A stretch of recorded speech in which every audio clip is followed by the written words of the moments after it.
नमस्कार, आप देख रहे हैं आर न्यूज। आपके साथ मैं हूं पल्लवी रविंद्र सिंह। भाकियू अध्यक्ष नरेश टिकैत पहुंचे थे मुरादाबाद। आपको बताते चले किसान महापंचायत में नरेश टिकैत पहुंचे थे। हजारों की संख्या में किसान वहां पर मौजूद रहे। बिलारी तहसील में किसान महापंचायत चल रही थी। तो आपको बताते चले कि जिस तरीके से लगातार किसानों की तरफ से महापंचायत करने का आह्वान किया गया था, राहुल गांधी भी पहुंचे थे राजस्थान, और उसके तहत अब आपको बताते चले नरेश टिकैत के भाई वहां पर पहुंचे थे। तो इस वक्त की बड़ी खबर आपके टेलीविजन स्क्रीन पर है। नरेश टिकैत के भाई मुरादाबाद पहुंचे थे। वहां पर उन्होंने जनसभा को संबोधित किया था। बड़ी खबर निकल के आ रही है। आपको बताते चले किसान महापंचायत से जुड़ी हुई नरेश टिकैत मुरादाबाद पहुंचे थे।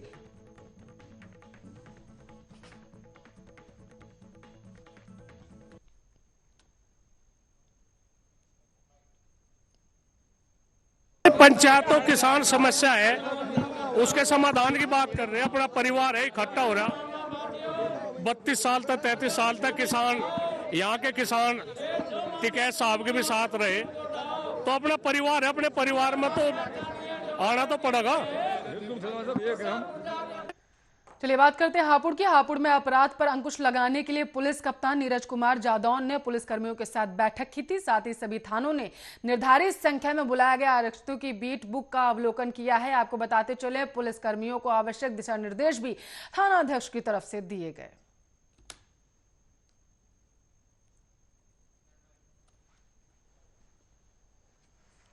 बात करते हैं गोरखपुर की। गोरखपुर में पीपीगंज के कृषि विज्ञान केंद्र चौक माफी में अनाजों के मूल्य संवर्धन विषय पर एक दिवसीय महिला कृषक गोष्ठी का आयोजन किया गया। कार्यक्रम की अध्यक्षता कर रहे केंद्र के वरिष्ठ वैज्ञानिक और अध्यक्ष डॉक्टर एस.के. सिंह ने महिलाओं के आत्मनिर्भर बनाने के विभिन्न विषयों के बारे में बताया। वहीं डॉक्टर श्वेता सिंह ने महिलाओं को बताया कि अनाजों का मूल्य संवर्धन करके आय में वृद्धि की जा सकती है। उन्होंने जोर दिया ताकि ग्रामीण महिलाएं संगठित होकर अनाजों के विभिन्न उत्पाद जैसे दलिया, चूरा, नूडल्स, सेवई एवं सूजी इत्यादि बनाकर विक्रय करने से अधिक आय अर्जित कर आत्मनिर्भर बन सकती है। यहाँ महायोगी गोरखनाथ कृषि विज्ञान केंद्र में महायोगी गोरखनाथ कृषि विज्ञान केंद्र में एक दिवसीय प्रोग्रेसिव फार्मर का प्रशिक्षण आज था, जिसमें कि लगभग 40 महिलाओं को प्रशिक्षण दिया गया। उनको अनाजों के मूल्य संवर्धन पे, क्योंकि हमारे किसानों का होता है कि अभी नई तकनीकों का प्रयोग भी कर रहे हैं, अनाज का उत्पादन भी वो औसत से ज़्यादा कर रहे हैं, फिर भी उनको मुनाफा नहीं हो रहा है। वो लोग कहते हैं कि हमारा फिर भी कोई फ़ायदा नहीं हुआ, क्योंकि अनाजों का उत्पादन तो हो रहा है मगर उनको मूल्य नहीं मिलता है, जिसकी वजह से उनकी आर्थिक स्थिति अभी भी अच्छी नहीं है। तो इसी विषय पर उनको आज प्रशिक्षण दिया गया कि वो अपनी अनाज जो है उसका मूल्य संवर्धन करें, उसको इस तरह से तुरंत खेतों से बेचें नहीं, उसको अपने पास भंडारण करें और उससे उनको, जैसे कि गेहूं है, अगर लोग गेहूं बोते हैं उसकी अच्छी उपज प्राप्त होती है तो उस गेहूं से आटा बना करके बेचें। आजकल बहुत डिमांड है, शहरों में लोग गेहूं नहीं आटा खरीदते हैं, तो वो आटा बना के बेचें, उससे वो दलिया बना करके बेचें, सेवई बना करके बेचें। और आजकल चोकर भी बाज़ारों में बिक जाते हैं गायों के लिए, वो भी अच्छा हो। चलिए बात करते हैं उत्तर प्रदेश के बिजनौर की। बिजनौर में गंगा का जलस्तर बढ़ने से पैंटूल पुल को बंद कर दिया गया है। दरअसल उत्तराखंड में आई आपदा के बाद उत्तर प्रदेश प्रशासन पूरी तरीके से अलर्ट पर है, जिसे देखते हुए नदी के आसपास के इलाकों में सुरक्षा व्यवस्था बढ़ा दी गई है। तो वहीं दर्जन भर गांव वासियों को जंगल जाना अब मुश्किल हो रहा है। तो वहीं ये पूरा मामला आपको बताते चले थाना मंडावर के देवलगढ़ का बताया जा रहा है।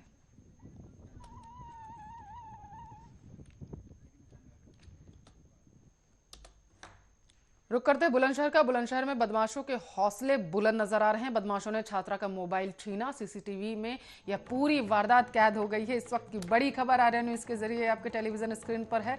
सूचना पाकर मौके पर पहुंची पुलिस मामले की जांच में जुटी हुई है। सिकंदराबाद थाना क्षेत्र के कायस्थगढ़वाड़ा की ये पूरी घटना बताई जा रही है। तो उत्तर प्रदेश के बुलंदशहर से इस वक्त की बड़ी खबर। सीसीटीवी में पूरी घटना कैद हो चुकी है। तस्वीरों में आप साफ देख सकते हैं कि किस तरीके से उत्तर प्रदेश के बुलंदशहर में बदमाशों के हौसले बुलंद है। दिन दहाड़े चोरी की घटना को अंजाम दिया गया है। बदमाशों ने छात्रा का मोबाइल छीना और फरार हो गया।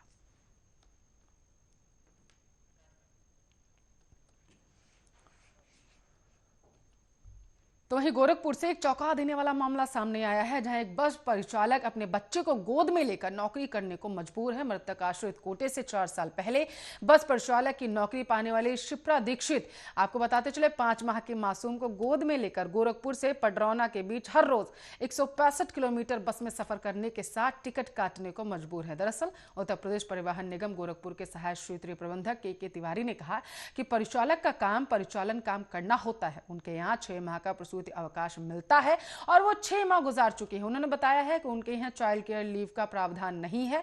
उन्होंने ये भी बताया कि उनकी परेशानी को देखते हुए उनके प्रार्थना पत्र को आगे बढ़ाया जाएगा। उन्होंने कहा है कि परेशानी को देखते हुए कार्यालय में अटैच किया जाता है, लेकिन इसके लिए वरिष्ठता के आधार पर उनकी सुविधा को देखते हुए अटैच किया गया है। आप स्वयं बता रहे हैं, परिचालक है, परिचालक का काम बस में परिचालन कार्य करना ही होता है। और दरअसल 6 महीने के हमारे यहाँ प्रसूति अवकाश मिलता है, प्री एंड पोस्ट, मतलब गर्भावस्था के, मतलब उसके पहले और बाद में, कुल मिला करके तो 6 महीने के वो अवेल कर चुकी हैं। अब इसके बाद चूँकि नेचर ऑफ वर्क उनका जो है वही है, तो उस हिसाब से है। अब उनका जो भी कहना है तो भाई आगे जो भी होगा उसको हम आगे बढ़ाएंगे, जैसा निर्देश मिलेगा वैसा आगे करेंगे। सर, कोई चाइल्ड केयर लीव का प्रावधान है आपको? नहीं, हमारे यहाँ चाइल्ड केयर लीव का प्रावधान नहीं है। 6 महीने का प्रसूति अवकाश है जो हमारे यहाँ मिल गया उनको। रुक करते दिल्ली का। दिल्ली के मंगोलपुरी में हुई बीजेपी के स्थानीय मंडला उपाध्यक्ष की हत्या का मुद्दा गर्माता जा रहा है। आपको बता दें कि बीजेपी के जिला उपाध्यक्ष बजरंग शुक्ला ने कहा है कि जिस तरह से रिंकू शर्मा की राम का नारा लगाने पर हत्या कर दी गई, उसकी हम कड़ी निंदा करते हैं। उन्होंने कहा कि रिंकू शर्मा का सिर्फ इतना कसूर था कि वह अपने धर्म और आराध्य के प्रति सच्ची श्रद्धा रखता था, और इसी वजह से एक विशेष समुदाय के लोगों ने राम नाम का नारा लगाने पर हमारे कार्यकर्ता की निर्मम हत्या कर दी। हालांकि पुलिस ने इस मामले में 4 आरोपियों को गिरफ्तार कर लिया, और आपको बताते चले पुलिस से मिली जानकारी के अनुसार एक अन्य आरोपी भी गिरफ्तार कर लिया गया है। लेकिन सीसीटीवी में हमले के वक्त दर्जन के आसपास लोग थे। वहीं पुलिस इस मामले में सभी आरोपियों को जल्द से जल्द गिरफ्तार करने में जुटी हुई है।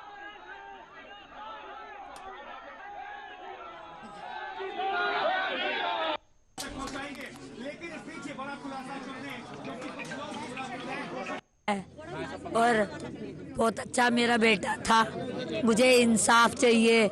जैसे मेरे बेटे को मारा मैं रो रही हूँ, वैसे उनका घर होना चाहिए। ये घर सील होना चाहिए, यहाँ पे नहीं रहना चाहिए। मेरे 2 बच्चों के लिए मुझे चिंता है।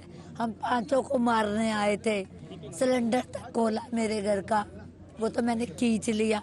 मुझे इंसाफ चाहिए। मेरे बच्चे को रोजी रोटी चली गई, एक को सरकारी नौकरी चाहिए, और मेरे घर की सहायता चाहिए। मुझे 1 करोड़ रुपया भी चाहिए। मेरा बच्चा तो गया, मैं कहाँ से खाऊंगी?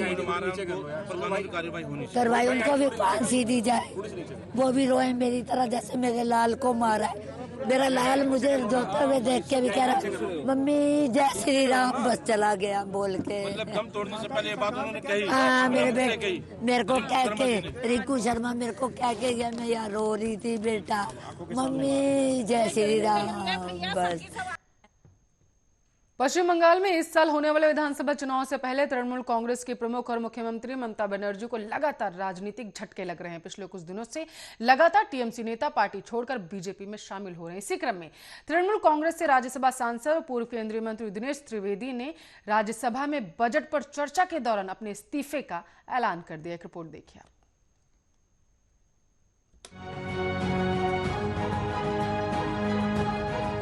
बंगाल में सियासी घमासान मचा हुआ है।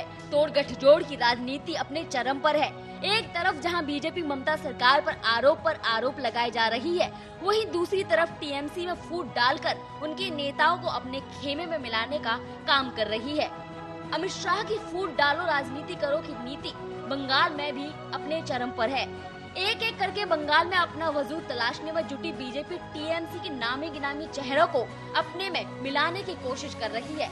इसी क्रम में एक और नेता टीएमसी का दामन छोड़ बीजेपी की पल्लू से बंधने को तैयार हैं। पश्चिम बंगाल में जैसे जैसे विधानसभा चुनाव नजदीक आ रहे हैं, वैसे वैसे राजनीति में गर्माहट बढ़ती जा रही है। इस बीच बंगाल चुनाव से पहले सीएम ममता बनर्जी को एक और बड़ा झटका लगा है। आपको बता दें, तृणमूल सरकार से राज्यसभा सांसद और पूर्व केंद्रीय मंत्री दिनेश त्रिवेदी ने आज राज्यसभा में बजट पर चर्चा के दौरान अपने इस्तीफे का ऐलान किया है। वहीं राज्यसभा में बजट पर चर्चा के दौरान दिनेश त्रिवेदी ने कहा कि असल में हम जन्मभूमि के लिए हैं और मुझसे ये देखा नहीं जा रहा कि हम करें तो क्या करें। एक पार्टी में हैं तो सीमित हैं, लेकिन अब मुझे घुटन महसूस हो रही है। हम कुछ कर नहीं पा रहे हैं, उधर अत्याचार हो रहा है। आज मेरी आत्मा कह रही है कि इस्तीफा दे दो। ममता के खेमे से लगातार नेताओं के टीएमसी छोड़ने से आगामी विधानसभा चुनाव में इसका असर देखने को मिल सकता है। Special desk, Arya news.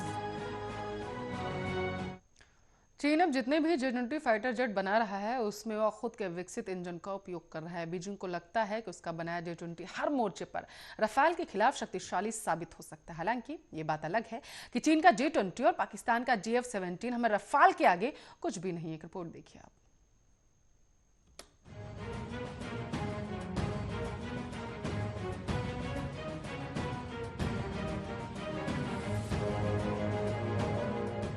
सीमा विवाद के बीच भारतीय वायुसेना अपनी ताकत में लगातार इजाफा कर रहा है। मार्च तक वायुसेना के बेड़े में कुछ और रफाल शामिल होने की उम्मीद जताई जा रही है। भारत के पास अभी 11 रफाल एयरक्राफ्ट हैं, जिसकी संख्या मार्च तक बढ़कर 17 हो जाएगी। भारतीय वायुसेना में फाइटर जेट रफाल की बढ़ती संख्या से चीन घबरा गया। रफाल से मुकाबले के लिए वह अपने J-20 स्टील लड़ाकू विमान को अपग्रेड करने में जुट चुका है। साउथ चाइना मॉर्निंग पोस्ट के अनुसार चीन के शुरुआती J-20 लड़ाकू विमानों में रूसी इंजन लगा हुआ है, जिसे स्थानीय स्तर पर बनाए गए अधिक उन्नत इंजन के साथ बदलने की अब योजना पर काम किया जा रहा है। इतना ही नहीं, जानकारी ये भी है कि J-20 ट्विन सीटर में अभी लगे WC-10 को अब भविष्य में अधिक शक्तिशाली WS-15 इंजन से बदला जा सकता है। चीन ने अब तक कुल 50 J-20 लड़ाकू विमान का निर्माण कर लिया है। इनमें से कुछ भारत और साउथ चाइना सी के मोर्चे पर तैनात है। चीन अब जितने भी J-20 फाइटर जेट बना रहा है उसमें वो खुद के विकसित इंजन का उपयोग कर रहा है। बीजिंग को लगता है इसका बनाया J-20 हर मोर्चे पर रफाल के खिलाफ शक्तिशाली साबित होगा। हालांकि ये बात अलग है कि चीन का J-20 और पाकिस्तान का JF-17 दोनों लड़ाकू विमान रफाल के आगे कुछ भी नहीं है। चीनी J-20 की कुछ मुख्य भूमिका स्टील्थ फाइटर की है, जबकि रफाल को कई कामों में लगाया जा सकता है। J-20 की बेसिक रेंज 1200 किलोमीटर है, जिसे 2700 किलोमीटर तक बढ़ाया जा सकता है। इसके जवाब में रफाल की रेंज 3700 किलोमीटर है और ये अपने साथ 4 मिसाइल ले जा सकता है। इसके अलावा रफाल का विंग स्पैन केवल 10.90 मीटर है, जो इसे पहाड़ी इलाकों में उड़ने के लिए आदर्श एयरक्राफ्ट बनाता है। भारत की बढ़ती सैन्य शक्ति से पाकिस्तान भी बेचैन है। उसे रफाल के साथ साथ मोर्टियर, माइका जैसी मिसाइलों और भारत के S-400 मिसाइल डिफेंस सिस्टम ने परेशान कर रखा है। बता दें कि पाकिस्तानी वायुसेना वर्तमान में अपने 124 JF-17 फाइटर जेट पर ही निर्भर है। इसके अलावा उसके पास 40 से भी कम संख्या में F-16 और मिराज फाइटर जेट है। पाकिस्तान इस मामले में काफी हद तक चीन पर निर्भर हो चुका है। कुछ समय पहले भी दोनों देशों ने संयुक्त युद्धाभ्यास भी किया था। Special desk, Arya news.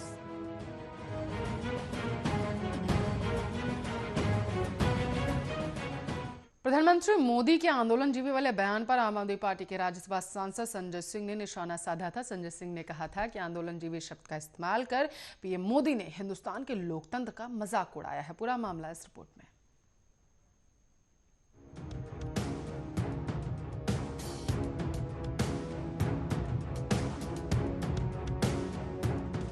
प्रधानमंत्री नरेंद्र मोदी द्वारा संसद में हर आंदोलन में शामिल होने वालों को आंदोलनजीवी बताए जाने पर आम आदमी पार्टी के राज्यसभा सांसद संजय सिंह ने पलटवार किया है।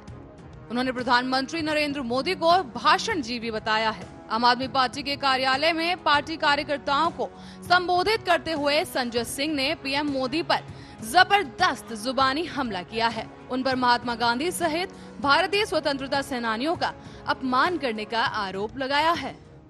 संजय सिंह ने कहा कि प्रधानमंत्री नरेंद्र मोदी ने भारत के उन सभी क्रांतिकारियों का मजाक उड़ाया है जिन्होंने अंग्रेजों के खिलाफ आंदोलन करके इस देश को आजाद कराया था। पीएम मोदी ने राष्ट्रपिता महात्मा गांधी, डॉक्टर राम मनोहर लोहिया, सरदार वल्लभ भाई पटेल, बाबा साहेब भीमराव अंबेडकर और पिछले 80 दिनों से आंदोलन कर रहे लाखों किसानों का मजाक उड़ाया है। संजय सिंह ने पीएम मोदी को संदेश देते हुए कहा कि मैं प्रधानमंत्री नरेंद्र मोदी जी से कहना चाहता हूं कि आंदोलन जीवियों ने इस देश को आजाद कराया है और आज आंदोलन जीवियों के कारण ही आप और मुझे संसद में बोलने का अधिकार मिला है। आंदोलनकारियों ने देश को संविधान दिया है और सत्ता के अहंकार के खिलाफ सड़कों पर संघर्ष किया है। इस दौरान संजय सिंह ने आपातकाल में बीजेपी नेताओं के संघर्ष की भी याद दिलाई। उन्होंने आंदोलनजीवी शब्द के इस्तेमाल पर अपनी नाराजगी व्यक्त करते हुए कहा कि प्रधानमंत्री को पद की गरिमा को बनाए रखते हुए ऐसे शब्द का इस्तेमाल नहीं करना चाहिए। जब 1975 में देश में आपातकाल लागू किया गया था तो कई बीजेपी नेता आंदोलन करने के लिए वर्षों तक जेल में रहे थे। प्रधानमंत्री नरेंद्र मोदी द्वारा अपनी मांगों के लिए संघर्ष करने वालों को आंदोलन जीवी कहे जाने के जवाब में संजय सिंह ने कहा कि जब आप सत्ता से बाहर होते हैं तो आंदोलन जीवी कहे जाते हैं, वहीं जब आप सत्ता में होते हैं तो आप भाषण जीवी या जुमला जीवी कहलाए जाते हैं। यहाँ पर आपको बताते चले कि प्रधानमंत्री ने सदन में किसान आंदोलन का समर्थन कर रहे कुछ तथाकथित लोगों पर तंज कसा था जो खुद को किसान बता रहे थे, लेकिन पीएम के इस बयान के बाद राजनीतिक पार्टियां इस पर सियासत करने की कोशिश कर रही हैं। तो वहीं दूसरी ओर लगातार केंद्र किसानों से बातचीत कर आंदोलन खत्म करने की कवायद में लगा हुआ है। Special report, Arya news.